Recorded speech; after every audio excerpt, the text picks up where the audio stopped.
हे पौष्टिक लाडू मी दर 2 महिन्यांनी माझ्या घरी बनवते. तर इथं मी तुम्हाला सर्व जिन्नस दाखवलेले आहेत. अर्धा किलो खोबरं मी किसून घेतलेलं आहे.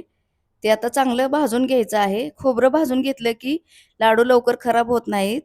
तर मंद आचेवरती चांगलं सोनेरी रंग येईपर्यंत खोबरं भाजून घेतलं. आता काजू बदामाची पावडर भाजून घेत आहे आणि थोडंसं तूप घालून खसखस, हालीम भाजून घेत आहे.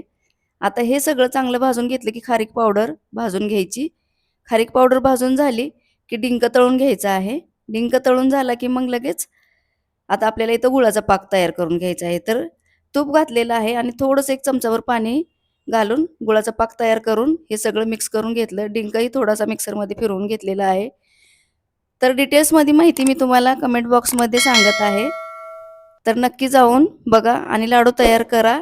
पावसाळा चालू आहे. कंबरदुखीपासून आराम मिळवा आणि पौष्टिक लाडू घरीच बनवा.